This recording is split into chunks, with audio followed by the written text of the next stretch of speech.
Buenas tardes, soy Inmaculada López, la vocal de Oficina de Farmacia del Colegio de Farmacéuticos de Asturias. Comenzamos hoy un curso nuevo en los jueves, un curso sobre nutrición en situaciones fisiológicas y patológicas, que a lo largo de 11 charlas nos llevarán a abordar situaciones fisiológicas como son la nutrición en niños, en ancianos, en deporte, para luego pasar a situaciones patológicas, pues nutrición en riesgo cardiovascular, en oncología, en enfermedad renal, sin olvidarnos también de situaciones tan importantes como son las alergias e intolerancias y los trastornos alimentarios. Todo esto, como os digo, será a lo largo de 11 jueves, comienzan hoy y acabarán a mitad de mayo, siempre en este mismo horario de 2:30 a 3:30. El curso, como podéis ver, si queréis verlo un poquito más a fondo en nuestra página web farmasturias.org, lo darán especialistas, médicos de primaria y, por supuesto, farmacéuticos de oficina de farmacia. Este curso ha sido acreditado por la Comisión de Formación y ha recibido el interés sanitario de nuestra consejería, lo que significa que los más de 100 compañeros que están inscritos en el curso tendrán que asistir por lo menos a un 80% de las charlas de una forma presencial y al final tendrán que hacer un pequeño examen para poder recibir esa acreditación. Hoy, hemos escogido esta charla sobre nutrición en embarazo, en menopausia y en lactancia. Nos ha parecido muy interesante para incluirla dentro del grupo de charlas que se van a retransmitir por internet de una manera directa, sobre todo viendo la gran acogida que tuvo la última que hemos retransmitido, a la cual han accedido más de 400 personas. Entonces, vamos a comenzar hoy como os digo, con esta charla de nutrición y embarazo. La dan dos ginecólogas, ambas del Hospital de San Agustín, la doctora Carmen Sánchez y la doctora Concesa Rodríguez. Se han dividido la charla y ahora va a empezar con nosotros Carmen Sánchez. Muchas gracias a las dos por empezar este curso, por haber accedido a que lo hagamos en directo, y os dejo con la gente. Perdonad, se me olvidaba decir que si alguien quiere seguirnos a través de internet y poder entrar en conversaciones, pueden hacerlo en la etiqueta Nutrición Etapas Mujer. A través de la etiqueta Nutrición Etapas Mujer podéis interaccionar con nosotros a través del Twitter. Gracias.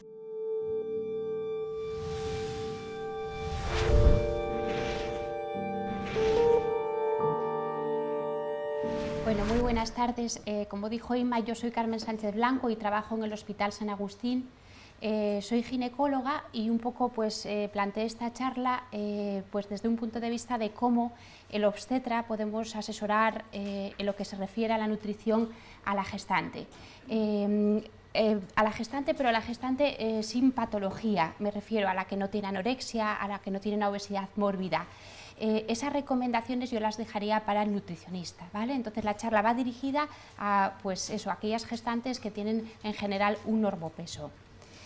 Bien, mirad, quería comenzar mi charla desmitificando algo que seguro que ya habéis escuchado muchísimas veces. En el embarazo hay que comer por dos, por supuestísimo que no, ¿de acuerdo? Eso es lo primero que tenemos que tener claro. Fijaros, sí que en el embarazo se incrementan los requerimientos energéticos, pero poquito. Se incrementan en 250-300 kilocalorías al día. Sí que es verdad que en el embarazo aumentan las necesidades de vitaminas, de minerales, de oligoelementos, ¿vale? Pero no se trata de comer mucho y por dos, se trata de comer bien, de realizar una alimentación de calidad. Es decir, debemos fomentar en las gestantes el que ingieran más cantidad, sobre todo de verdura, de fruta y muy importante también los lácteos, ¿de acuerdo? Fijaros, si veis esta pirámide de la zona derecha de la pantalla, aquí os pongo el perfil calórico en la gestante. Fijaros, no difiere del perfil calórico de una dieta equilibrada normal. el 50-55% de las calorías tienen que ser aportadas por los hidratos de carbono, ya sabéis, como en cualquier dieta, ¿vale? El 30-35% por las grasas y un 10-12% por las proteínas. Aquí, por lo tanto, no hay ninguna modificación, ¿vale? Lo único, fijaros, dentro de los hidratos de carbono, insistirle a la gestante que es preferible que tomen hidratos de carbono pues, de absorción lenta, no los de absorción rápida, como los azúcares que tienen los refrescos, etcétera, ¿vale? Y ya veremos después también las proteínas, insistir en que bueno, hay que tomar proteínas, por supuesto, animales, pero por ejemplo, evitar la carne roja. Más pues que tiren por carne magra, por pollo, por este tipo de proteínas. Bien, vamos a valorar el estado nutricional de las gestantes. Fijaros, en la primera consulta o cuando os vayan a vosotras a la farmacia, pues vemos a las gestantes recién embarazadas, ¿no? Y vemos, ¿está bien nutrida o está mal nutrida? Bueno, fijaros, ¿cómo nos aproximamos los obstetras a esta valoración? Calculando el índice de masa corporal. Eso es muy sencillo, sabéis el cálculo, ¿eh? Es el peso en kilos partido de la talla en metros al cuadrado. Bien, y en función de eso, pues se clasifican a las mujeres, ¿no? Cuando el índice de masa corporal está por debajo de 18, eso es delgadita, ¿eh? Entre 18 y 25, eso es un normopeso, ¿eh? Entre 25 y 30, eso es ya un poquito de más peso, ¿eh? Y por encima de 30 ya entramos en el margen de la obesidad, ¿de acuerdo? Ya, bueno, cuando es una obesidad mórbida, el índice de masa corporal va a estar por encima de 40. Fijaros, ¿por qué es importante que en la primera consulta o vosotros en la farmacia tengáis una visión de ese estado nutricional de la gestante? Porque en función de eso ya podemos asesorarla de cuántos kilos debe ganar durante la gestación. Fijaros, la ganancia de peso durante la gestación es inversa al índice de masa corporal. Una chiquita con un índice de masa corporal bajo, de menos de 18, te va a ganar muchos kilos. El que te gane 18 kilos durante el embarazo, eso no conlleva que la tengamos que reñir, ¿de acuerdo? Acordaros de eso. Sin embargo, al contrario, cuando el índice de masa corporal es alto, más de 30, no ganarán más de 7 kilos, ¿de acuerdo? Yo creo que esa es una idea muy importante. Bien, por otro lado, fijaros, tendríamos que intentar, esto sería como lo máximo, ver el coste energético del embarazo, cuánta energía se consume en el embarazo. Los nutricionistas hacen eso, hacen un cálculo de la energía que tendría que aportar la dieta a cada persona, teniendo en cuenta la talla, el peso, el sexo, la edad, la actividad física que realizan, y en una embarazada, pues a esto tendríamos que añadir una cuestión muy importante, que es que va a ganar grasa, que se le va a depositar grasa, y por otra parte tendríamos que añadir la energía que se va a consumir en el crecimiento y desarrollo tanto del feto como de la placenta. Y fijaros, todo que se calcula, fijaros, mirar las kilocalorías que cuesta una gestación en su conjunto, 41.000. Y fijaros, la mayor parte de esas calorías, mirar a dónde van, a la pobre madre, a que se le deposite grasa en la madre. Ya os explicaré después, es fundamental que los 2 primeros trimestres del embarazo en la madre se deposite grasa, ¿vale? Ya os explicaré luego por qué. Fijaros, solamente 8.000 kilocalorías se van a destinar al crecimiento del feto y de la placenta. Bueno, pero como vosotros pensaréis, nosotros no nos dedicamos a ver cuántas kilocalorías tengo que darle a cada gestante según su situación, ¿no? Si estamos hablando en una situación de que es una chiquita, pues con un normopeso, que tiene una dieta adecuada, pues la recomendación en el embarazo es eso, que ingiera 250, 300 kilocalorías más al día, ¿de acuerdo? Eso va a conllevarle a que a lo largo del embarazo, pues igual gane 12, 14 kilos, eso es lo normal.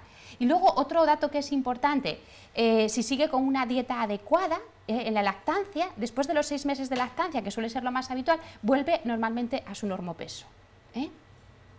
Bien, esto era lo que os decía antes, base de la dieta, los hidratos de carbono, ¿vale? Pero sobre todo los complejos, no los de absorción rápida. En cuanto a las proteínas, ya os lo había dicho, proteínas tanto de origen animal como vegetal, luego os voy a insistir. Y en cuanto a las grasas, todos sabéis, y es muy lógico, la gestante tenéis que recomendarle evitar grasas saturadas, tenéis que evitar también el colesterol, ¿vale? Y los ácidos grasos trans, ¿vale? Tienen que tomar grasas, pero seleccionar las buenas, Bien, en cuanto a la ganancia de peso, fijaros, que las embarazadas ganan peso es obvio, vamos, ahí no hay discusión. ¿Cuánto? Lo que os digo, depende. ¿Depende de qué? Del índice de masa corporal. ¿Nos ha quedado claro? Por favor, no me reñáis a una niñita muy delgada que ha ganado 16 kilos, ¿vale? Y tampoco debemos reñir con una mujer muy obesa, porque por lo menos dicen que tienen que ganar 7 kilos. Tampoco menos ni mucho menos perder peso. Eso tampoco es bueno durante el embarazo, porque significa que tienen que tirar mucho de las grasas de reserva. Hemos entendido ese concepto, yo creo que es importante, ¿vale? Aunque sea muy obesa, tampoco viene bien que no gane o que pierda. Bien, y fijaros, la ganancia del peso. El 5% de todo el peso se coge en el primer trimestre y el resto, el 95%, en el segundo o tercer trimestre. Muchas veces vienen a la consulta y dicen, madre, estoy de 12 semanas y es que nada, no cogí más que 1 kilo. Es que no tienes que coger más, ¿de acuerdo? Ya lo cogerás.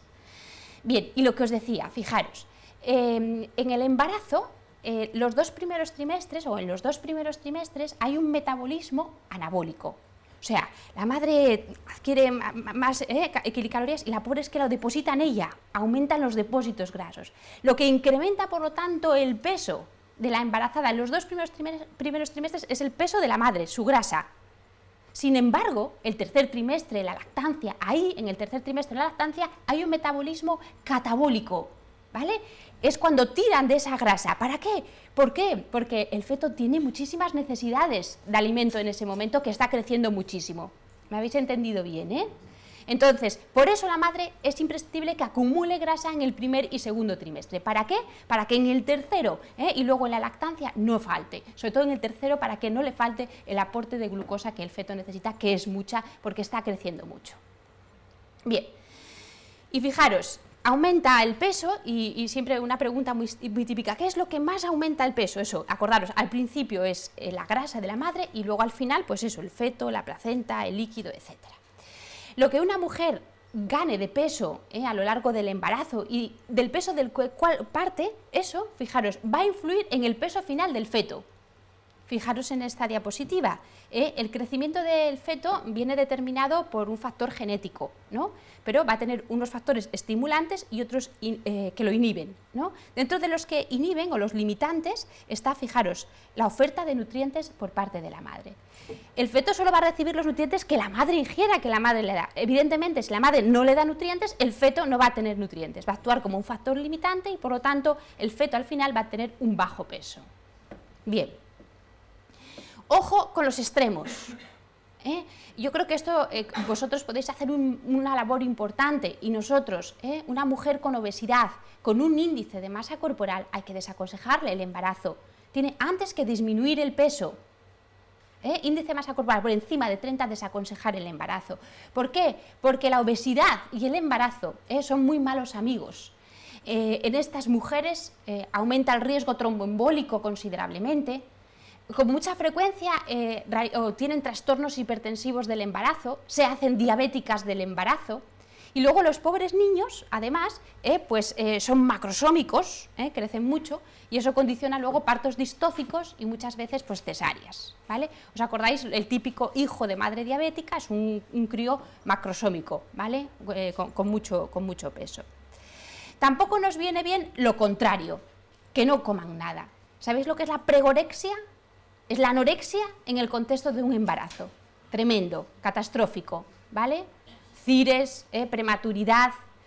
Y un dato que ya os quiero adelantar, los ayunos son nefastos para el feto. Una gestante nunca debe estar en ayuno más de 6 u 8 horas.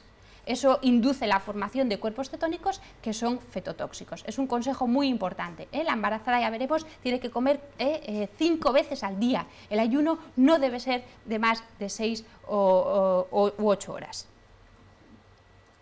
Bien, y ahora voy a ir parándome en las recomendaciones dietéticas concretas de cada uno de los grupos de alimentos.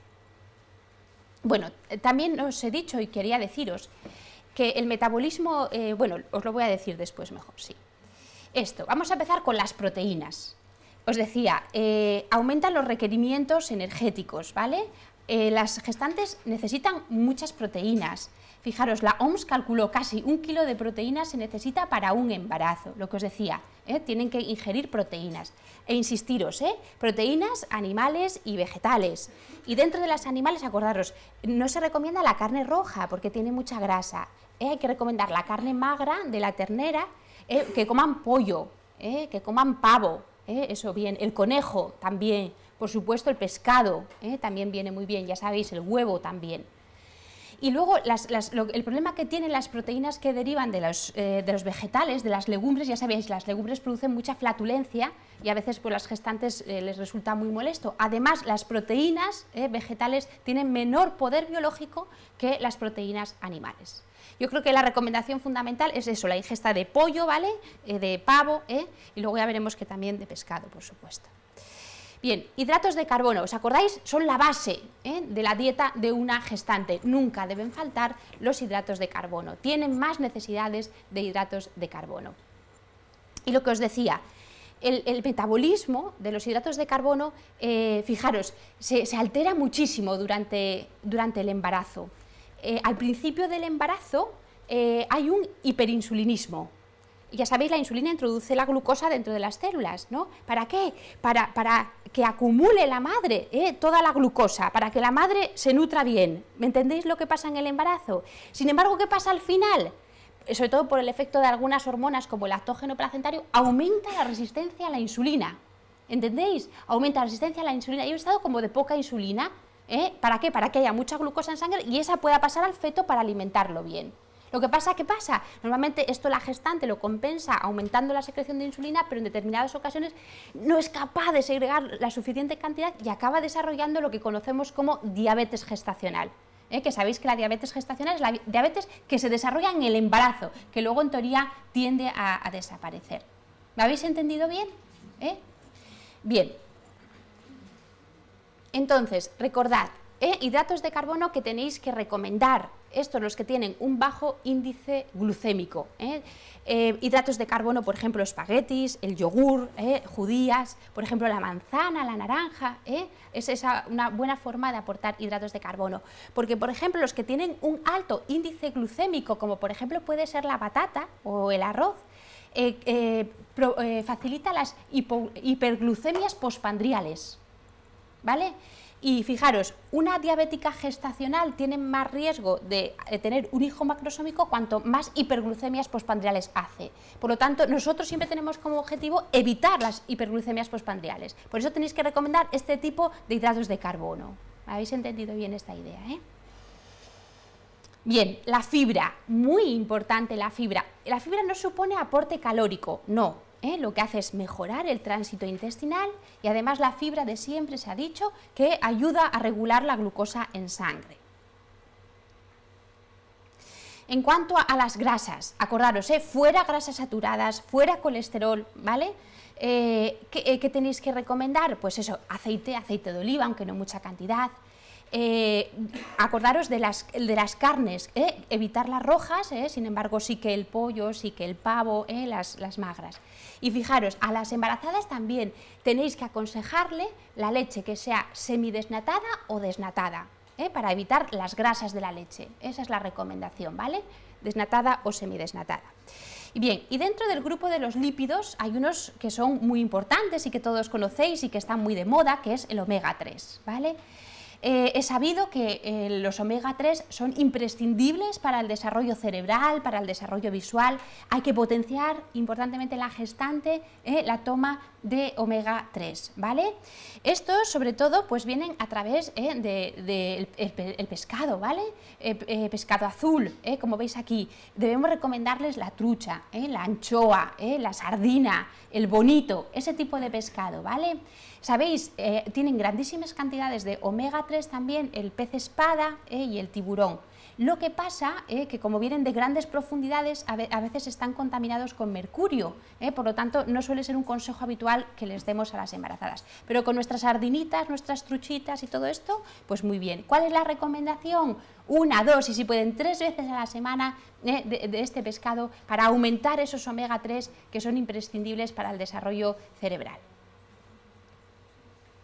En cuanto a la ingesta de líquidos, especialmente de agua, pues está aumentada, tiene que estar más alta que la mujer no gestante. Tenéis que aconsejar que beban 2 o 3 litros, no todo de agua, puede ser también eso a base de leche, de zumos, de batidos naturales, ¿vale? Y también recordad que le vais a hacer un aporte hídrico a partir de las frutas o de la verdura, quiero decir, a través del alimento. Evidentemente lo que no está para nada recomendado son refrescos ni este tipo de... Bien. Vamos con las vitaminas, que nos preocupan mucho y que ahora, bueno, vosotros mejor que nadie sabéis que en el mercado tenemos múltiples complejos polivitamínicos a dar a las gestantes y les damos vitaminas por activa y por pasiva, ¿no? Vamos a ver qué nos recomiendan las sociedades nacionales e internacionales. En cuanto a las vitaminas, en realidad de las que más se necesitan en el embarazo es una que pertenece al grupo de la vitamina B, ¿vale? La B9 o folatos o ácido fólico, esa es la más necesaria. Vamos a empezar a ver las vitaminas liposolubles y dentro de ellas la primera, la vitamina A. Cuidado con la vitamina A. Sabéis que la vitamina A es una vitamina imprescindible para la reproducción, pero que es teratogénica a dosis altas. Eso lo sabíais, ¿verdad? Acordaros que la vitamina A pues viene eso de la carne, de los huevos, y os acordáis de los betacarotenos, que es de donde deriva la vitamina A. Los betacarotenos es muy fácil de recordarlo, están en estas frutas, verduras que tienen ese color tan llamativo, de la zanahoria, el pimiento, etcétera. Pues bien, la vitamina A muy bien, pero a unas dosis no más de 10.000, porque entonces es teratogénico. Acordaros de los retinoides sintéticos que se emplean para el tratamiento del acné, que son derivados de la vitamina A, y acordaros que siempre estas niñas están con anticonceptivos, porque son muy teratogénicos, y por su farmacocinética también recordar cómo hay que suspenderlos y no se pueden embarazar hasta 2 meses o incluso más tiempo, más tarde. La verdad que si hay mucha vitamina A se producen tremendas barbaridades, veis ahí malformaciones del sistema nervioso central, del macizo facial, alteraciones en el timo, de cualquier tipo. Por lo tanto, ¿es necesario suplementar a la gestante con vitamina A? Para nada, ¿de acuerdo? En cuanto a la vitamina E, fijaros, la vitamina E pues se encuentra en el maíz, en las nueces, etcétera. Esto tampoco es necesario suplementarlo, aunque sí sabemos que las necesidades están aumentadas hasta en un 25% en el embarazo. Y fijaros, aquí hay una peculiaridad que a mí por lo menos me llamó mucho la atención, que es que la transferencia de la vitamina E de la madre al feto se produce al final de la gestación, en el 3er trimestre. Entonces, ¿qué pasa con esos niños que nacen antes, los pretérminos? Pues eso, que tienen todas sus complicaciones. Y hay una complicación, la anemia hemolítica, que tienen estos pretérminos, que se ha visto que solo responden a que se les administre vitamina E. Como no les ha pasado de la madre, tienen un déficit y parece que entonces responden a la vitamina E. Bien, la vitamina D. La vitamina D, bueno, todos sabemos que, bueno, pues un poco es la que regula los niveles de calcio en la sangre. Bien, ya sabéis, en una situación de hipocalcemia, la vitamina D, la paratormona, movilizan el calcio del hueso para que pase pues, a la sangre. A ver si os acordáis de esto, la vitamina D no es una vitamina, o sea, tal cual. ¿Por qué? Porque la menor parte es la que se ingiere. La mayoría es de producción endógena, ¿os acordáis de las radiaciones?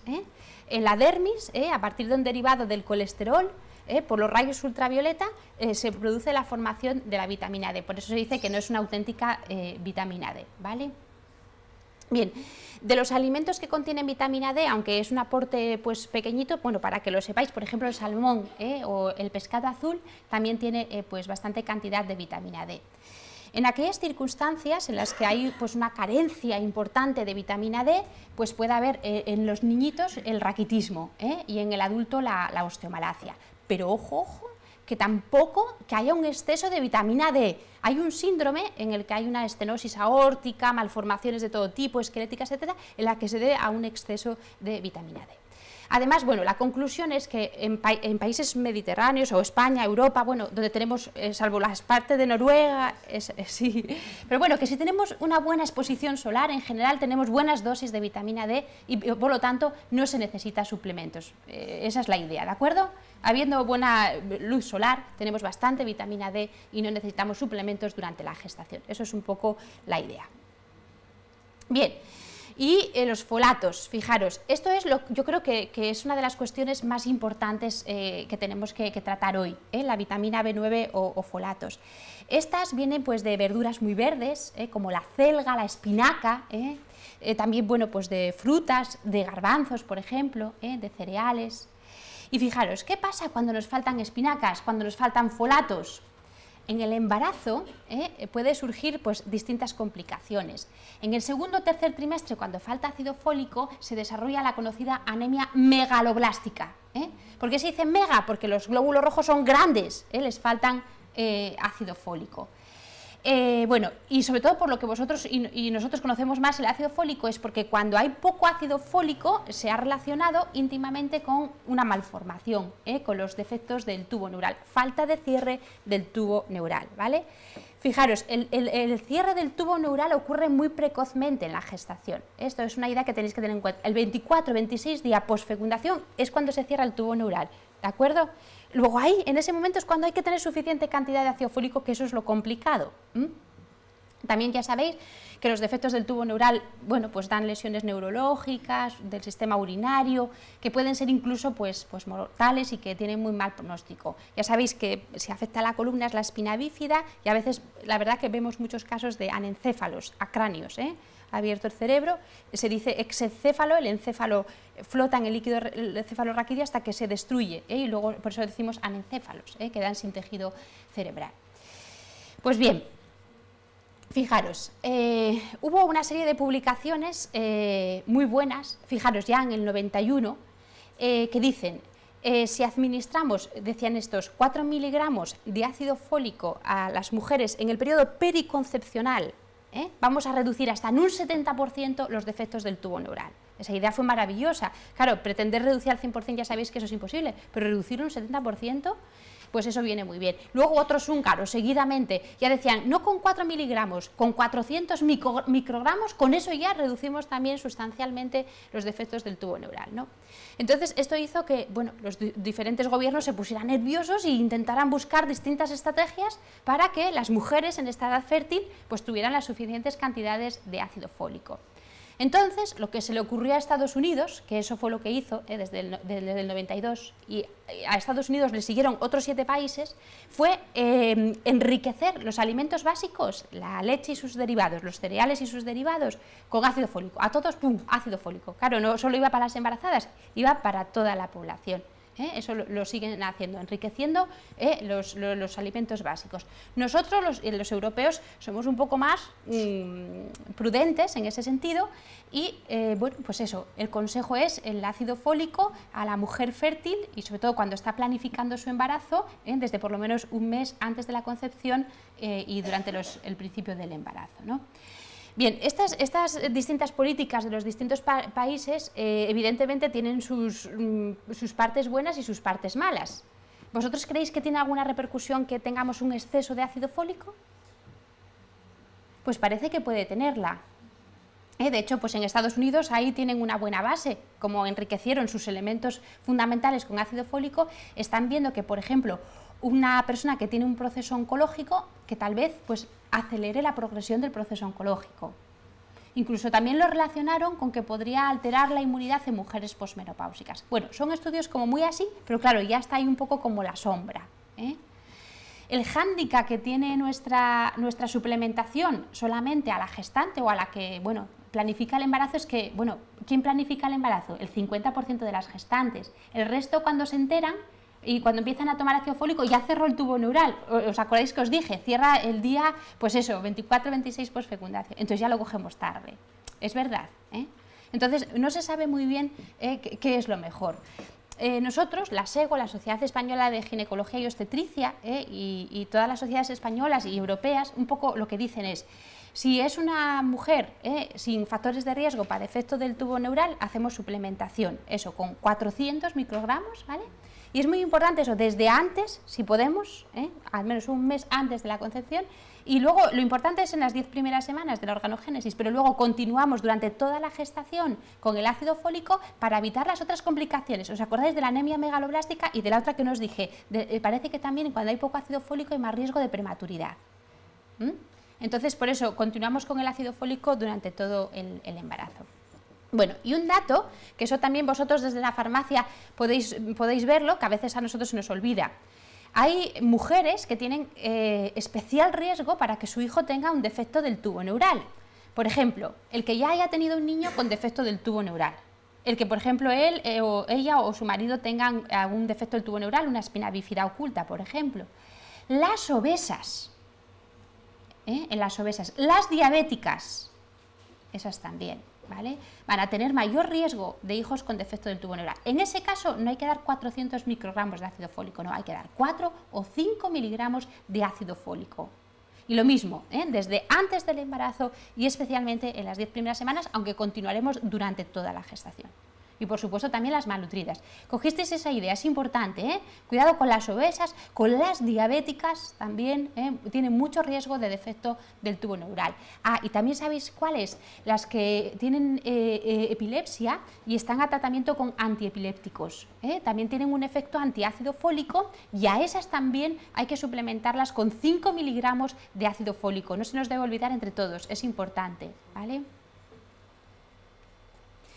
Bien, y bueno, la vitamina B12, aquí os la pongo porque, bueno, como yo creo que, no sé, las vegetarianas, no sé, bueno, si veis en la farmacia, bueno, pues sí que de vez en cuando nos encontramos alguna paciente vegetariana, ¿no? El principal déficit que tienen las mujeres vegetarianas es el de vitamina B12. ¿Por qué? Porque la B12 se obtiene a partir de carne, huevos y leche, es decir, todo lo que procede de los animales, y ya sabéis que hay una variante de vegetarianas que no toman nada que procede de los animales. Estas sobre todo tienen carencia de vitamina B12. Luego, no obstante, volveremos sobre ello. Bien, y eso era lo que quería hablar sobre las vitaminas, yo creo que nos quedó bien claro, Y pasamos a hablar de los minerales, el calcio, por ejemplo. El calcio, lógico es pensar que las necesidades de calcio en el embarazo, pues evidentemente están incrementadas. La gestante, que lo sabe, lo que hace es incrementar su absorción a nivel intestinal. Al principio del embarazo, sobre todo, aumenta mucho la absorción intestinal del calcio. No obstante, mirad, un consejo que es buenísimo es recomendarles que tomen leche. ¿Cómo tiene que ser la leche? Desnatada, semidesnatada. Y luego los derivados. Los que más calcio tienen es el queso manchego, el rico, pero claro, tiene grasas, entonces cuidado con eso. Entonces recomendar más el tipo Burgos o así, que aunque no tiene tanta cantidad de calcio, pero no le aporta las grasas, ¿vale? Y fijaros, única y exclusivamente, y vosotros lo sabréis muy bien, los suplementos que llevan calcio pesan mucho, ¿no? Son como muy pesados y hay que darlos en 2 tomas, ¿no? Porque sientan un poco fuertes. Entonces, normalmente a las gestantes en general no damos suplementos de calcio, única y exclusivamente a las adolescentes, niñas que se quedan embarazadas. Ahí hay 2 organismos que compiten por crecer, necesitan mucho aporte de calcio. También en las gestaciones gemelares y, bueno, de siempre, he sabido, estudiado, intuido que los suplementos de calcio pueden prevenir frente a la preeclampsia. Bueno, el hierro, ya sabéis, la anemia ferropénica en la embarazada, la OMS la define cuando tenemos una hemoglobina por debajo de 11 o tenemos un hematocrito por debajo del 33%.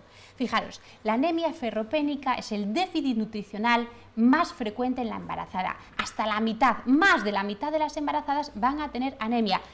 Independientemente, ya sabéis, de la anemia fisiológica o dilucional que tiene la embarazada. Eso lo entendéis, la anemia fisiológica, aumenta el volumen plasmático, el eritrocitario, pero más el volumen plasmático y baja. Pero aparte de eso, por el déficit de hierro. El 50% tienen también déficit de hierro. Entonces, por eso, porque más de la mitad de las embarazadas van a tener anemia ferropénica, se recomiendan en este caso sí, la mayoría de las sociedades internacionales y nacionales dicen demos suplementos de hierro, 30-60 miligramos de sulfato ferroso a todas las gestantes a partir de la segunda mitad del embarazo, ¿vale?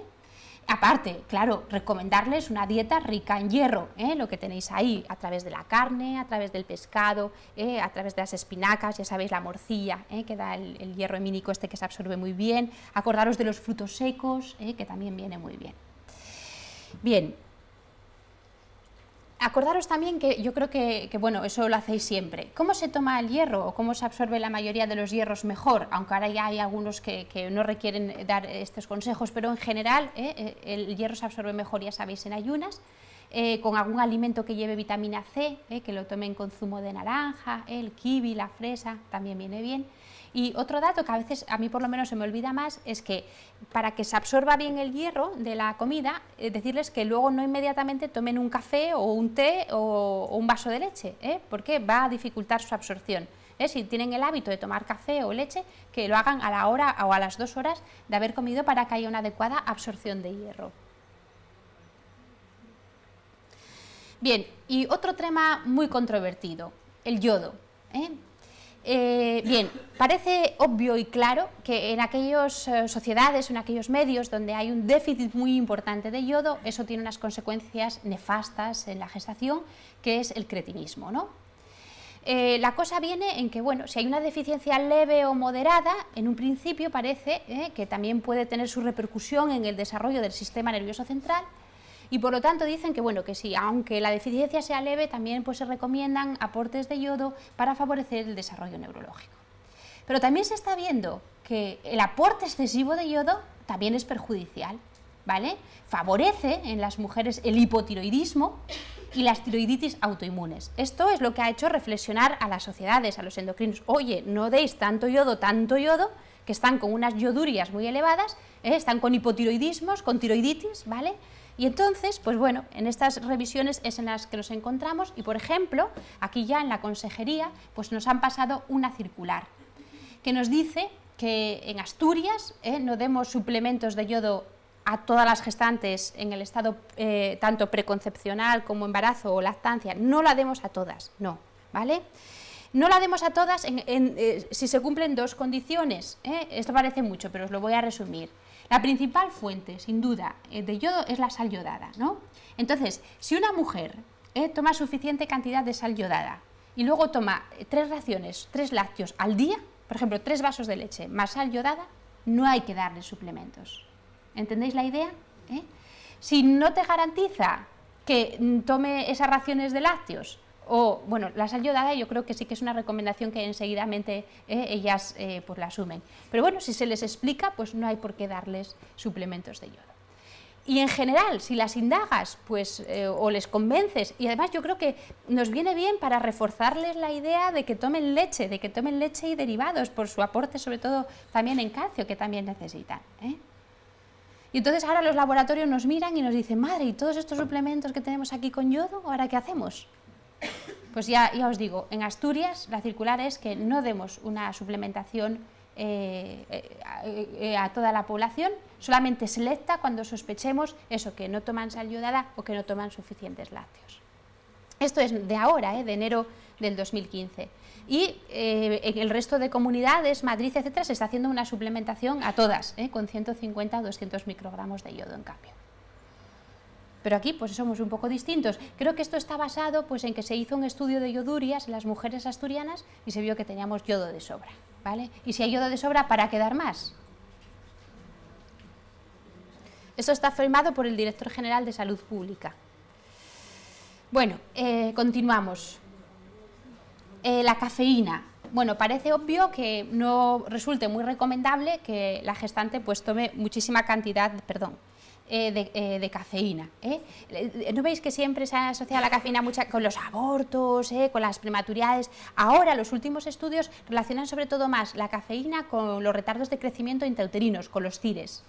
Eso hace que antes se decía que la gestante no tome más de 300 miligramos al día de cafeína. Ahora dice que la gestante no tome más de 200 miligramos al día de cafeína. Bueno, recomendación global, no vas a decir 200, poco café, un poco sí, pero poco, ¿vale? Bien, en cuanto al alcohol, yo creo que nada tengo que deciros, nada bueno aporta al embarazo, ¿vale? Cantidades excesivas de alcohol o no tan excesivas, pero en periodos críticos de la organogénesis pueden conducir a un síndrome de alcoholismo fetal. En los países industrializados, fijaros, 1 de cada 1000 niños nacen con un síndrome de alcoholismo fetal. Yo me parece que es altísimo, ¿no? pues eso, el resultado ¿cuál es? Retardos de crecimiento, problemas a nivel del sistema nervioso central, retardo mental, hipercinéticos, puede ser otra variante, alteraciones de la cabeza, microcefalias o del macizo facial, como esa niñita que tiene hiperterolismo, separados los ojos, ¿vale? Por lo tanto, no se sabe, o sea, siempre te dicen, pero ¿puedo tomar una cerveza, 2? No hay un umbral de alcohol a partir del cual decir que la cosa está segura, no, lo que hay que decir es que no, alcohol no, nada. ¿Vale? Esa es la recomendación. Luego ya te harán caso o no te harán caso, pero tú tienes que insistir, ¿eh? Y aquí vienen las vegetarianas, ¿vale? Nos plantean un problema a nivel nutricional, claro, durante la gestación, aunque ya sabéis, hay distintos grupos de vegetarianas. Las lacto-ovo-vegetarianas, ¿vale? Que, bueno, pues estas sí que toman leche y huevos, con lo cual, bueno, ni tan mal. Hay otras, las lacto-vegetarianas, pero estas no toman huevos, pero luego las que más nos preocupan son las veganistas, que es que no toman ningún producto que proceda de los animales, ni leche, ni huevos, ni ningún producto cárnico. Claro, tienen un déficit nutricional y vitamínico tremendo, ¿vale? Aquí sí que hay que cargarles de suplementos durante la gestación, ¿vale? Acordaros, el déficit más específico de las vegetarianas es el del B12, hay que dar suplementos de vitamina B12, por supuesto de hierro, por supuesto de yodo, y bueno, de calcio también muchas veces, cuando no toman leche, y a veces también, bueno, eso más en relación con la exposición solar, lo de la vitamina D. ¿Os acordáis de la exposición solar de la vitamina D?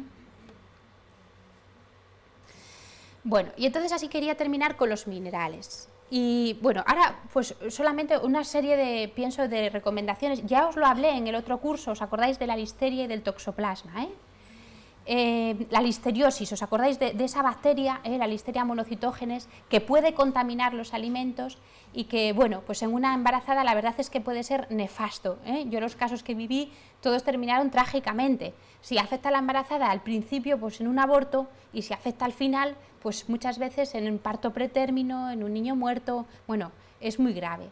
Entonces, ¿cómo evitar que una embarazada tome alimentos contaminados por listeria? Fijaros, no deben ingerir alimentos que no requieran, o sea, que no se vayan a cocinar, que se tomen crudos. Por ejemplo, el salmón ahumado, esas salchichas que ya vienen como precocinadas, que no tienes que volver a cocinar, eso no deben de tomarlo. Por supuesto, la leche no pasteurizada, eso no, los quesos de pasta blanda nunca deben de comerlos. Un poco la idea, la recomendación es que la carne tiene que hacerse bien, Yo siempre les digo, o se cocina muy bien o se congela, ¿de acuerdo?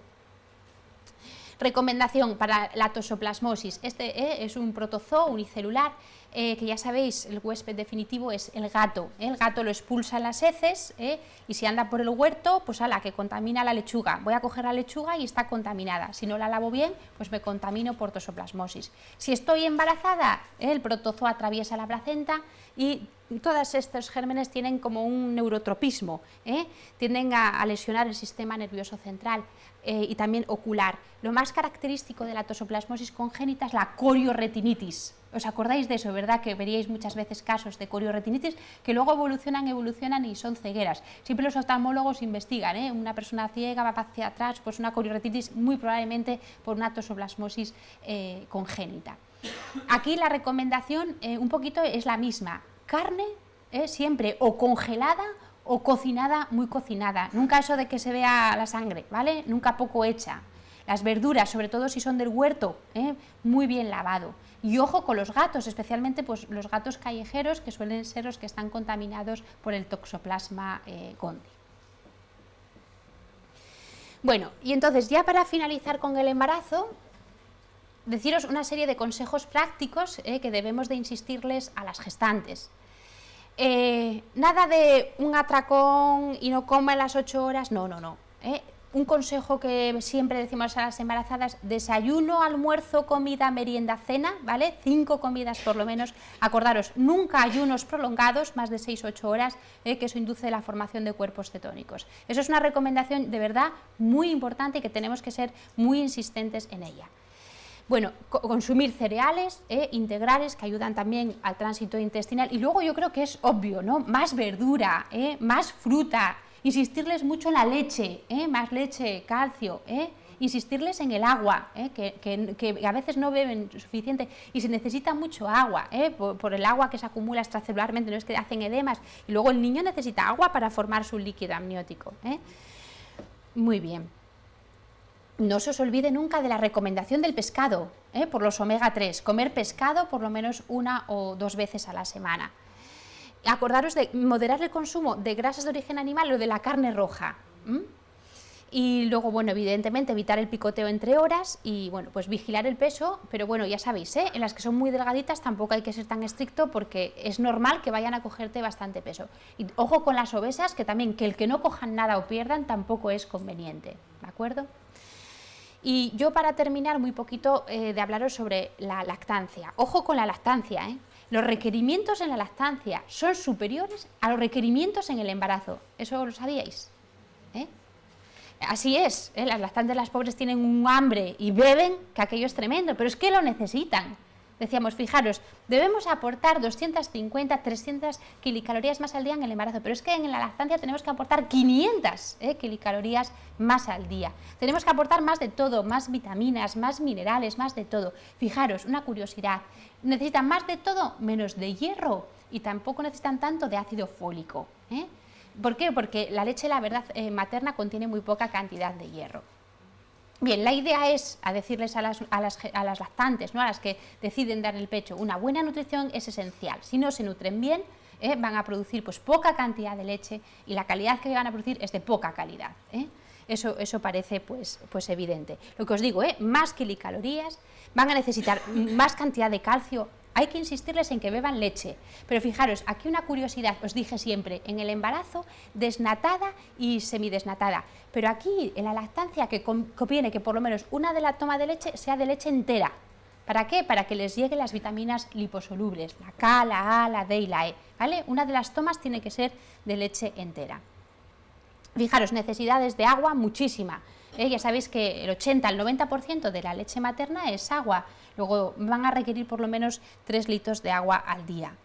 Muchos lácteos, muchos cereales, es lo mismo, pescado, huevos, ¿de acuerdo? Y bueno, como curiosidad, que a veces, bueno, dice, ay, no sé qué le pasa al niño, que como que repudia el pecho, y es que ella se forra coliflor, entonces, pues eso a veces produce una serie de olor, de sabor especial en la leche que lleva a que el lactante pues rechace la leche. Eso hay que tener cuidado. El puerro, por ejemplo, la cebolla, el ajo, pueden modificar el sabor de la leche. Y fijaros, una curiosidad, que dicen que si a las lactantes les damos prebióticos, pues eso puede mejorar la inmunidad del lactante y que tenga menos eczemas atópicos, ¿vale?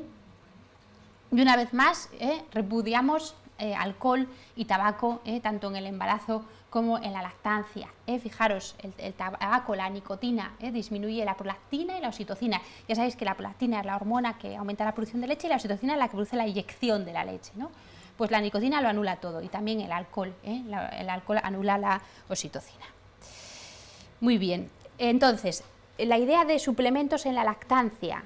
En un principio, si tiene una buena dieta, y se lo explicamos, toma bastante cantidad de leche, bastante cantidad de cereales, bastante cantidad de proteínas, no sería necesario ningún suplemento, ¿vale? No obstante, hay que estar vigilantes. Por ejemplo, una mujer que se ha quedado muy anémica en el posparto, una mujer que, pues eso, tiene muchos hijos seguidos, esa puede estar quedándose sin depósitos de calcio, ¿vale? Entonces podemos darle suplementos de calcio. De hecho, la mayor parte de los complejos polivitamínicos de la lactancia ya sabéis que tienen calcio, eso sí, Entonces aquí nos lo dicen eso, como un poco atentos, o cuando nosotros podamos prever, por supuesto si es un adolescente, si podemos prever que puedan tener algún déficit. Bien, y ya para terminar, bueno, hice así una pequeña búsqueda bibliográfica de la importancia que tiene la buena alimentación durante el embarazo. Puede condicionar el futuro de tu hijo, pues el que tenga diabetes, el que tenga obesidad. También lo importante que es la lactancia materna para evitar este tipo de problemas metabólicos en nuestros hijos. Y bueno, yo no tengo más nada que contaros, agradeceros vuestra asistencia y que en estas horas pues me hayáis aguantado ahí con energía, que os vi muy atentos. Muchas gracias.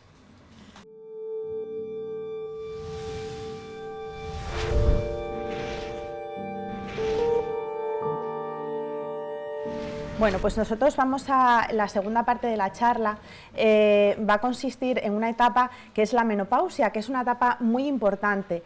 ¿Y por qué es tan importante? Es una etapa muy amplia de la vida, en ella vamos a estar muchos años. Entonces, ¿qué es la menopausia? La menopausia es una fecha, es la fecha de la última regla y la consideramos cuando ya llevamos un año entero sin la regla, es retrospectivamente. La edad media de menopausia en España pues es entre los 48 y los 52 años, 51,4 más o menos, dice la Sociedad Española del Estudio de la Menopausia.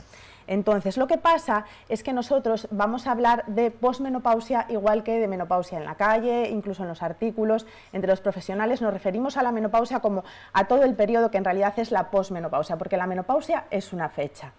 Entonces, no es lo mismo tampoco que climaterio, porque climaterio va desde la edad, desde la madurez sexual hasta la senectud. Y es un poco diferente, aunque a veces también se hace sinónimo. Bueno, en cuanto a la perimenopausia, son esos años previos a la menopausia donde ya empiezan los primeros trastornos y que puede durar 5 o 6 años antes de la verdadera edad de menopausia. Vamos a estar mucho tiempo en este periodo. La esperanza de vida de la mujer española es cercana a los 90 años. Por eso es tan importante que nos cuidemos en estas etapas de la vida. Entonces, ¿cuál va a ser la causa de la menopausia? Pues va a ser, es más que menopausia, es una transición menopáusica, porque no es que un día hoy soy menopáusica, ayer no era. La causa inmediata es la causa de esta transición es porque se acelera la deplección de los folículos del ovario. Durante mucho tiempo se dudó si era una cosa central o si era la propia glándula la que fallaba. Hoy se sabe que la que falla es la glándula. La hipófisis, que es la que va a liberar las gonadotropinas que estimulan esa glándula, va a producir más porque el ovario no le responde, entonces aumentan un poquitín. Entonces el ovario va ahí a duras penas, a ver si os lo puedo mostrar aquí. Es la línea verde y la línea azul son las gonadotropinas producidas por la hipófisis que van a estimular al ovario y el ovario está un poco agotado pero bueno, aún responde y produce bastante estrógeno, pero bueno, es un poco deficitario, entonces a veces las ovulaciones son defectuosas y no se produce muy bien la liberación de la segunda parte del ciclo de toda la progesterona. En esos años previos a la menopausia hay alteraciones menstruales, hay hipermenorreas, hiperplasias, luego el ovario sigue deplecionando sus folículos y la hipófisis aumenta y aumenta la liberación de gonadotropinas, pero llega un momento que ya no le responden. Las gonadotropinas están por las nubes y las hormonas producidas por el ovario por el suelo. En ese momento falla la función del ovario. ¿Y qué pasa? ¿Que está solo nuestro eje? No, están implicados todos los ejes, o sea, está afectado el tiroides, está afectado el riñón, está afectado la suprarrenal. Va a haber muchos ejes implicados. Es una etapa de grandes cambios, no solo hormonales, físicos, psicológicos, cambios sociales muy importantes que van a repercutir en la salud de la mujer. Entonces, ¿cuáles son esos síntomas que vamos a tener debidos a que nos bajan los estrógenos, a que ya no tenemos estrógenos? Pues están muchos de ellos relacionados unos con otros. Es muy importante el hueso ya veremos a lo largo de la charla de hoy qué importancia tiene. Las alteraciones psicológicas debidas a estos cambios, ya también lo veremos. El peso corporal, las alteraciones en la sexualidad y sobre todo los sofocos. Los sofocos son por excelencia la clínica que marca la menopausia. Los sofocos es la primera causa de consulta y son inmediatos, o sea, son muy graves al principio y luego con el paso del tiempo, es un síntoma precoz, pero que con el paso del tiempo va a mejorar. Es muy importante, un porcentaje muy importante de mujeres van a sufrir los sofocos, hasta el 70, el 80% se van a quejar de sofocos y el 30% de las mujeres menopáusicas son muy intensos, requerirían tratamiento. ¿Cuál es el tratamiento de la clínica climatérica? Ya lo sabemos de la otra vez, es la terapia hormonal sustitutoria. Hay otros preparados que también pueden mejorar los sofocos, pues los preparados de soja, como sabéis, o también los que tienen extracto de polen. Os hice aquí una notina breve de los sofocos. Luego, las alteraciones urogenitales son la segunda causa de consulta. La vagina, la uretra, la parte anterior de la vejiga son muy sensibles a la falta de estrógenos. La vagina se queda lisa, con falta de rugosidad, esto de alteraciones a nivel de la sexualidad, alteraciones clínicas de disconfort, eso también hay que tratarlo. Y ahí sí que tenéis una función muy importante vosotros desde la farmacia. La aplicación de estrógenos locales va a solucionar en gran parte esta clínica. Vemos mujeres, Carmen os lo puede decir, vemos mujeres súper jóvenes con una situación delicada, con una situación que afecta a partes importantes de su vida. Estrógenos locales son muy seguros, se pueden usar con toda la medicación, el paso sistémico es mínimo y se eliminan rápidamente por el riñón.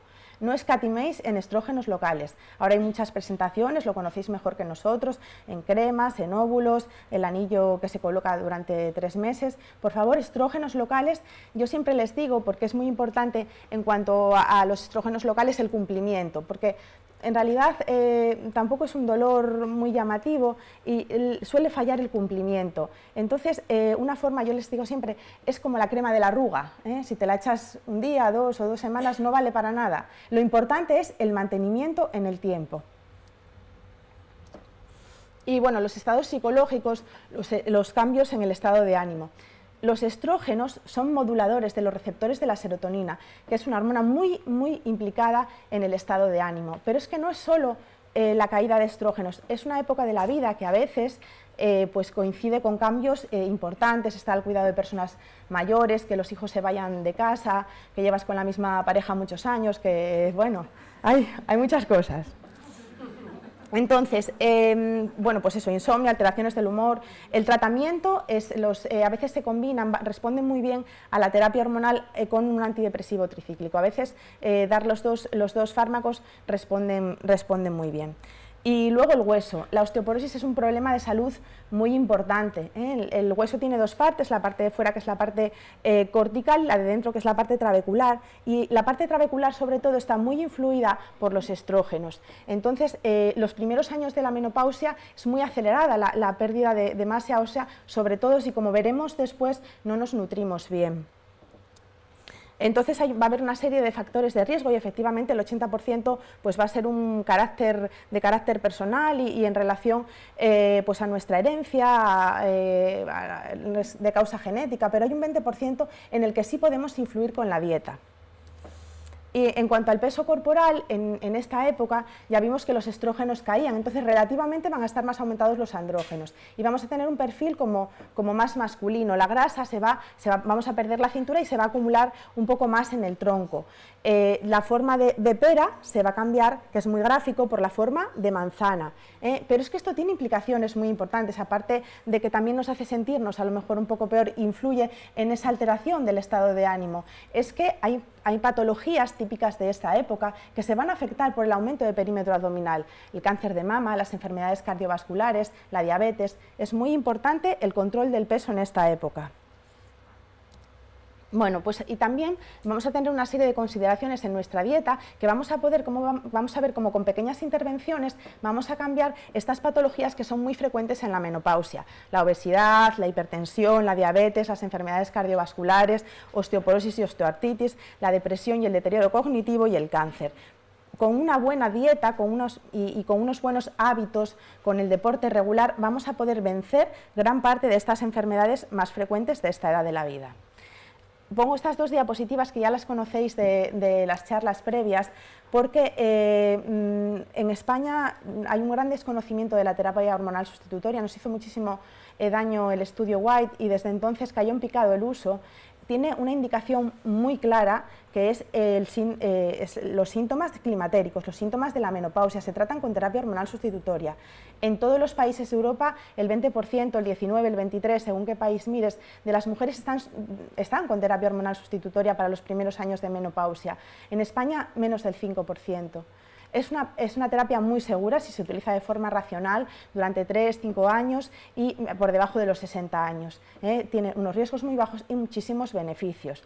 Ya lo vimos en ese momento, que no vale para la prevención de enfermedades crónicas, aunque ahora vuelven otra vez a discutir eso, pero bueno, de momento nosotros la consideramos solo su indicación para el tratamiento de los síntomas climatéricos. Bueno, pues cada vez más, no solo las sociedades científicas, sino también las mujeres tienen interés por cuidarse, interés por prevenir todas estas enfermedades.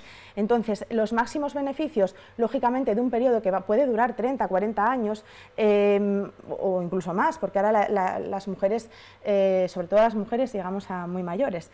Entonces, es muy importante insistir en los hábitos saludables. Veremos ahora que hay algunos que ya los teníamos que haber hecho antes, porque ahora ya no hay vuelta atrás. Pero si no, pues desde ya. es bastante difícil en un periodo tan de cambio decir, bueno, ayer no me cuidaba nada y hoy voy a empezar a comer 5 veces al día, de hacer deporte regular.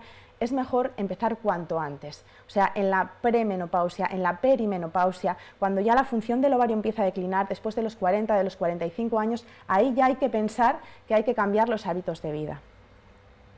Bueno, en realidad mejor todo el tiempo, pero si no lo hicimos antes. Bueno, entonces, ¿qué dieta vamos a hacer en la menopausia? Ya veréis que vais a pensar que estoy como lo que decía Carmen, porque muchas de las cosas que voy a decir son exactamente igual que en la gestación. La dieta es la dieta normal, es una dieta mediterránea, pero con algunas consideraciones por esta etapa especial. La necesidad calórica, no por la menopausia, porque en los señores también pasa igual, conforme vamos pasando en décadas, disminuye un poquitín la necesidad calórica. Bueno, la variabilidad personal es muy grande, bueno, dicen hasta los 60, hasta los 59 años, 2.000 calorías, después de los 60, 1.800. Bueno, cada cuerpo necesita una serie de calorías y hay muchos factores, el metabolismo propio, si soy sedentario, si hago mucho deporte, cada persona tiene unas necesidades diferentes. Muy importante todo lo que comemos.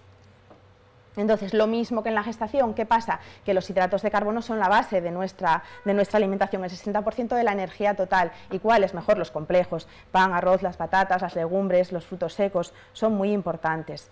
Las grasas, lo mismo, igual, lo mismo que para el embarazo, tienen que ser el 30% de la energía total y mejor pues en pescados y en aceites vegetales, por supuesto el aceite de oliva, y evitar pues las carnes rojas y los huevos.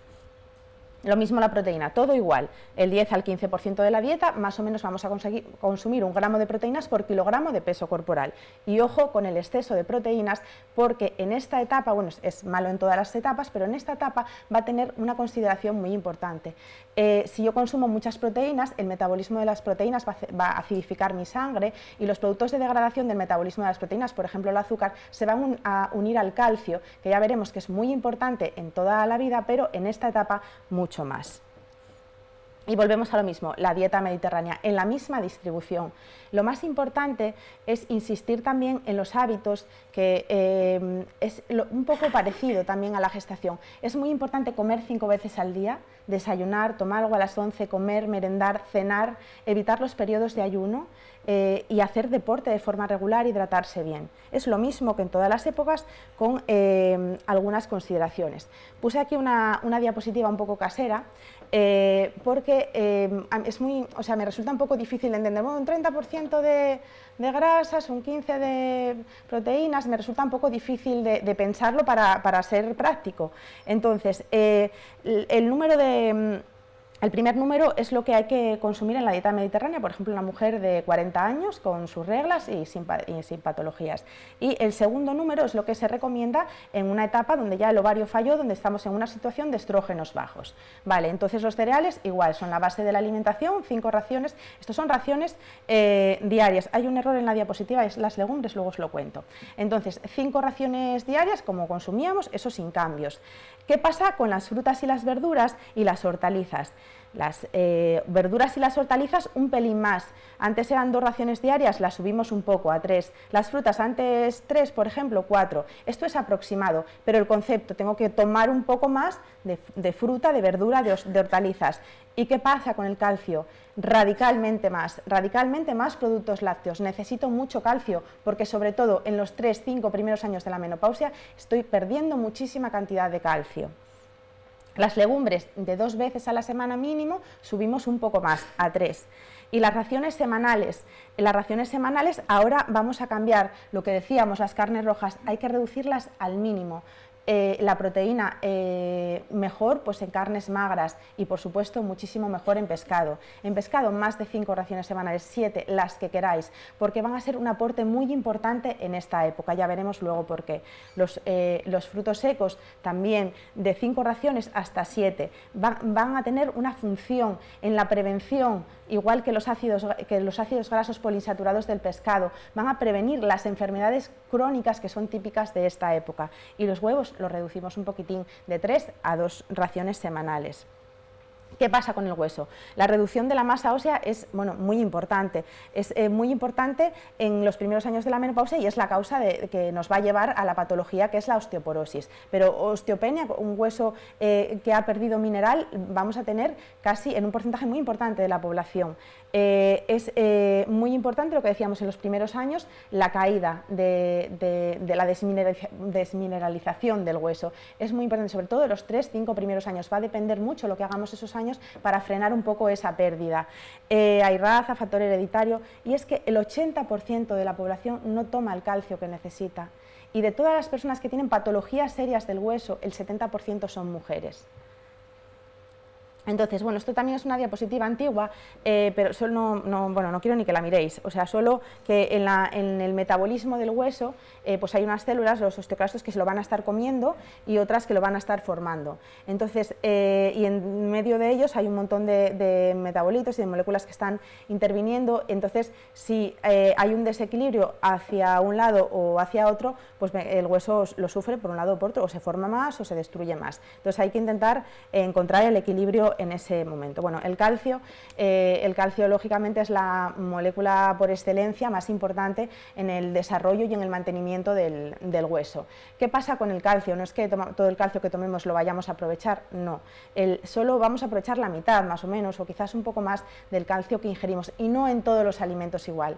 El mejor aporte, no por cantidad, que también lo es, sino por la cantidad de calcio que podemos absorber, son los productos lácteos. De ellos vamos a absorber el 30%, por ejemplo de las almendras o de las legumbres el 20%, pero de alimentos como las espinacas, que tienen tienen bastante calcio, sin embargo apenas aprovechamos el 5%. O sea que el calcio mejor en formato producto lácteo.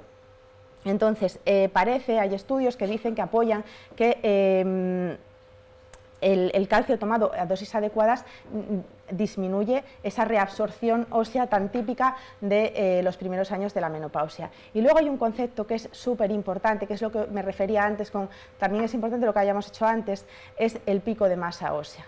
El pico de masa ósea, el momento fundamental donde el hueso crece, es desde la pubertad hasta la adolescencia, y la consolidación más importante del hueso es desde los 25 hasta los 30 años. Error, porque aquí ya no hay marcha atrás, ya estamos en la menopausia, eso importa lo que hayamos hecho antes. Es muy importante nuestro capital óseo con el que lleguemos a la menopausia, pero si no es bueno porque el consumo no fue adecuado, pues entonces hay que corregirlo.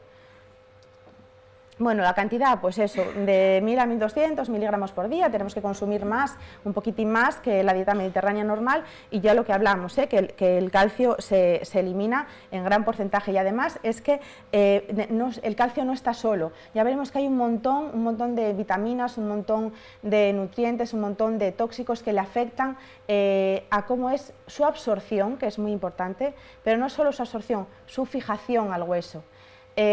Si yo tomo muchísimo calcio pero estoy todo el día sentada en el sillón a oscuras, o sea, igual que lo tomo, así lo elimino.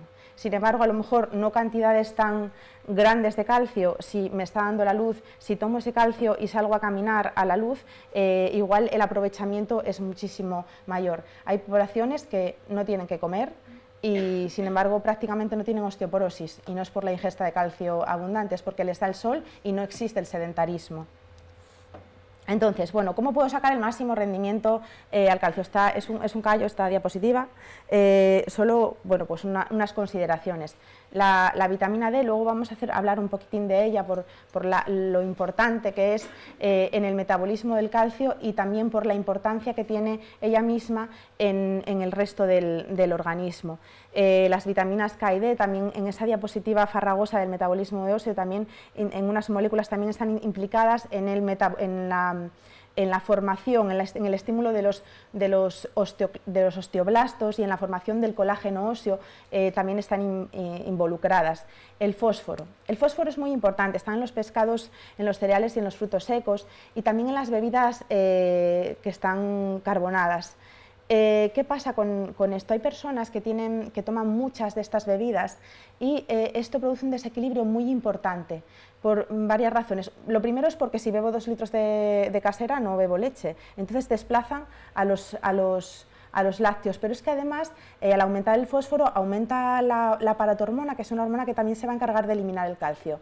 Entonces, mucho ojo con consumir muchos productos de esto en esta etapa. Es mejor cambiarlos por otros. Y bueno, luego pues el magnesio, el flúor, el potasio, todo ello evitando siempre los excesos, porque todos los excesos de todos estos elementos tienen consecuencias serias para la salud.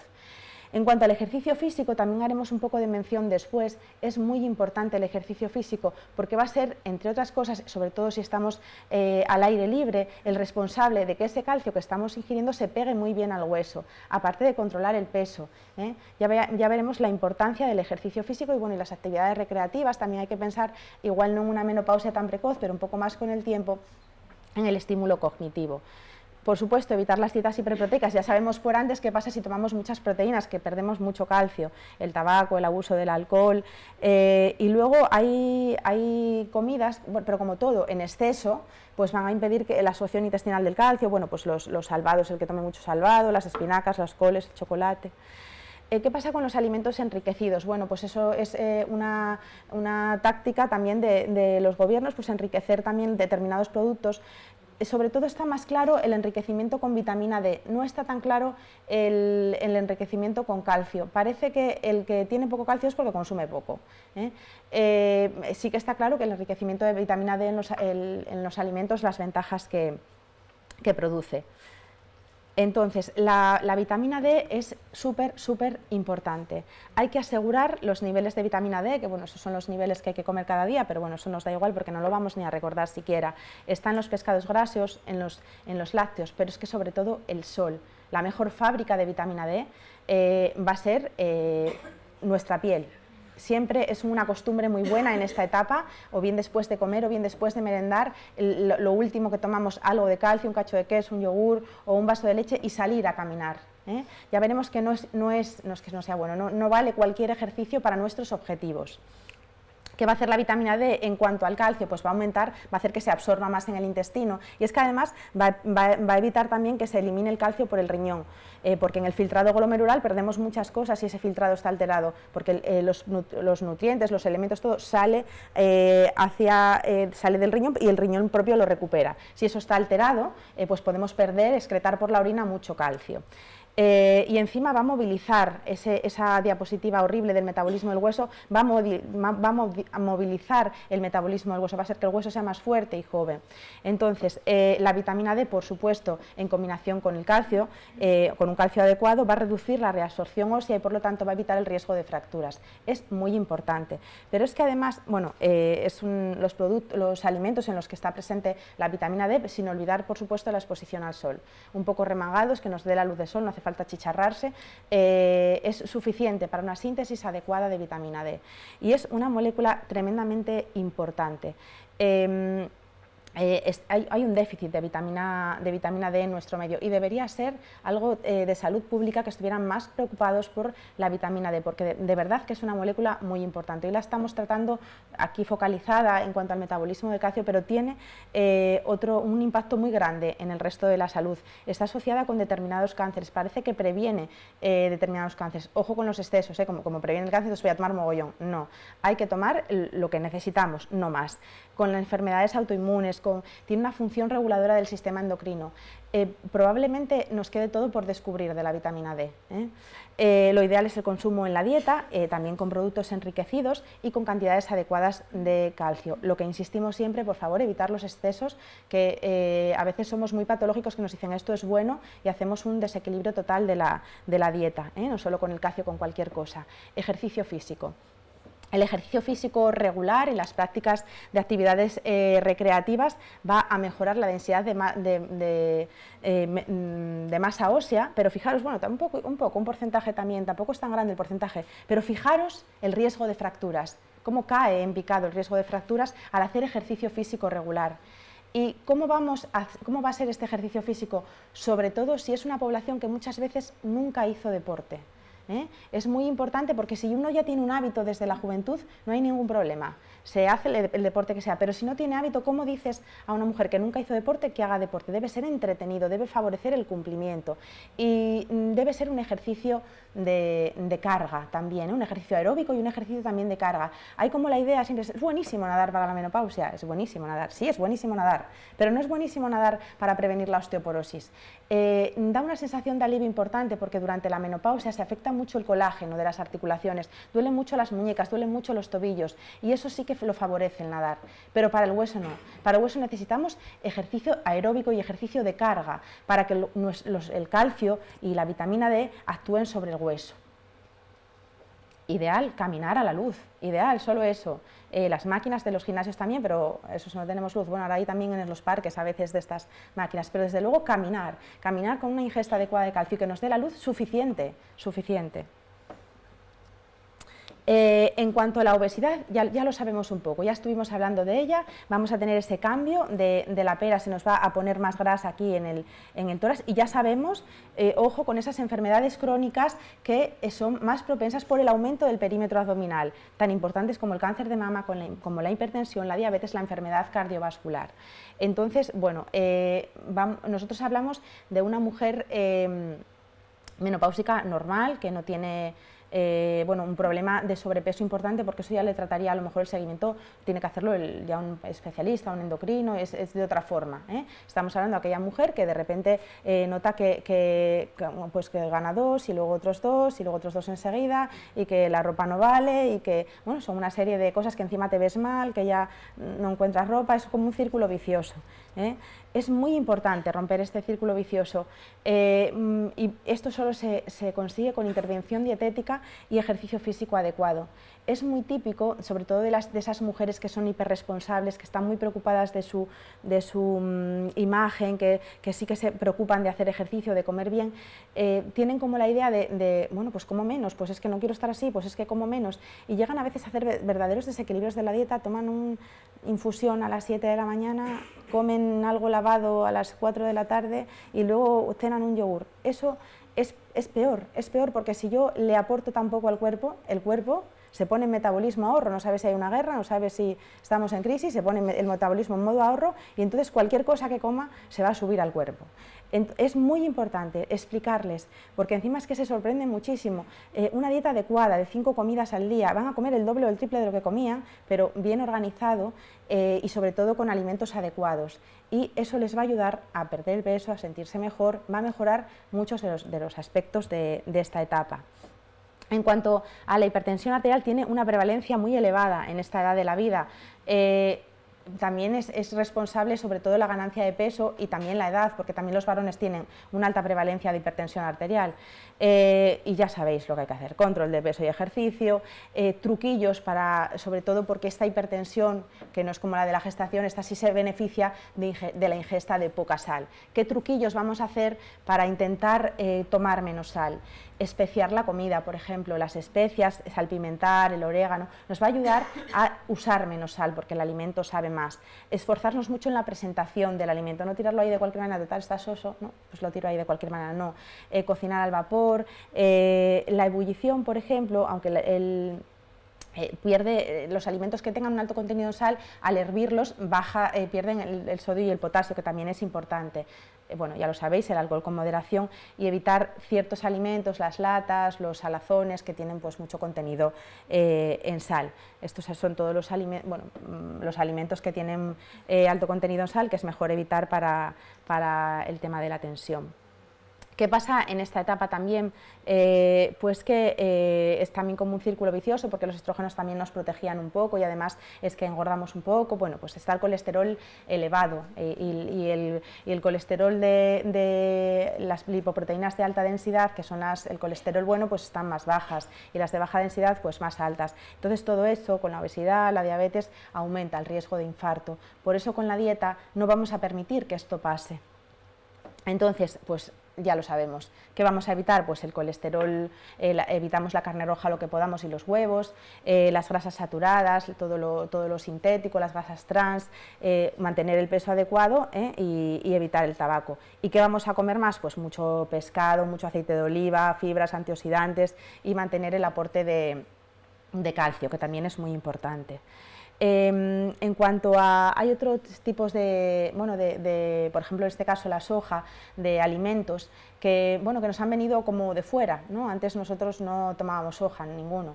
La soja es una legumbre básica que es fuente muy importante de alimentación en los países orientales y que se incorporó, me estoy refiriendo ahora a la soja en la dieta, diferentes pues los preparados que a veces tomamos y que efectivamente, bueno, pues hay estudios que dicen que tienen una cierta eficacia en el control de los sofocos, que deben tomarse en varias tomas al día mejor y esperar un tiempo de 12 semanas y a veces consiguen el alivio de los sofocos. Eso es diferente de la soja de la dieta, que vamos a hablar. Pues en la soja, en la legumbre, hay isoflavonas, que es lo que extraen en nuestras pastillitas de soja, hay proteína y hay vitamina K. Un gramo de proteína de soja va a contener 2,25 miligramos de isoflavonas, bueno, eso no está un poco más. Entonces, los fitoestrógenos, o sea, las isoflavonas son como fitoestrógenos, tienen una actividad estrogénica débil y bueno, pues parece que tienen una serie de acciones beneficiosas para esta etapa de la vida.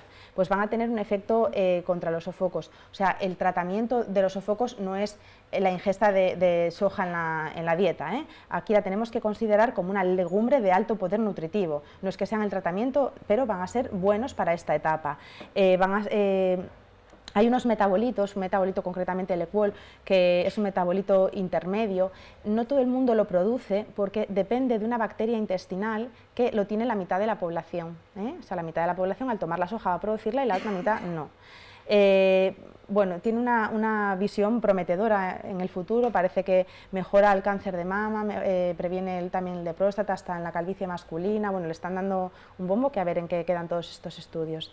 Va a moderar la pérdida de masa ósea, aunque es un efecto poco claro. Los estudios que hay probablemente necesitemos unas dosis muy altas, que será un tratamiento no a través de la dieta, porque somos una población que no estamos acostumbradas a esta ingesta de soja. Va a disminuir los lípidos, el colesterol malo, aumenta el colesterol bueno, hasta la FDA hace una recomendación de 25 gramos, que es como una dosis, como un vaso de leche de soja o una ración de tofu. Parece que van a mejorar, junto con una dieta cardio saludable, pues prevenir la enfermedad ateromatosa. Entonces, la evidencia ahora mismo, nosotros de cara a la dieta la tenemos que considerar como una legumbre de alto poder nutritivo, como el garbanzo, que también es una legumbre ideal para esta etapa, pero que tiene menos publicidad. Entonces hay que incluirla en la dieta y ya está. Los fitoesteroles, bueno, pues son unas moléculas similares al colesterol que van a impedir que se absorban. Como se absorben ellos, pues impiden que el colesterol se absorba y se elimina por vía digestiva, y ya está, el mecanismo es muy sencillo. Y se encuentran, pues eso, también, por ejemplo, en la soja, por eso habíamos visto en la soja que aumentaba las HDL colesterol y disminuía las LDL.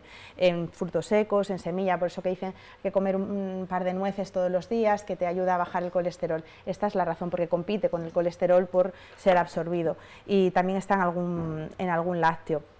De los omega 3, pues un poco lo que dijo Carmen es lo mismo. Bueno, pues hay dos tipos, el ácido linolénico en las nueces, en los aceites, sobre todo, bueno, pues nosotros el aceite de oliva, y luego los otros dos ácidos grasos, el famoso DHA, que se encuentra pues en los pescados grasos, que es muy importante, tienen efectos beneficiosos indefinidos. Los ácidos grasos poliinsaturados, eso sí que está más que demostrado, que son muy buenos para la salud en general, son antioxidantes, antitrombóticos, vasodilatadores, es muy bueno el consumo de omega 3.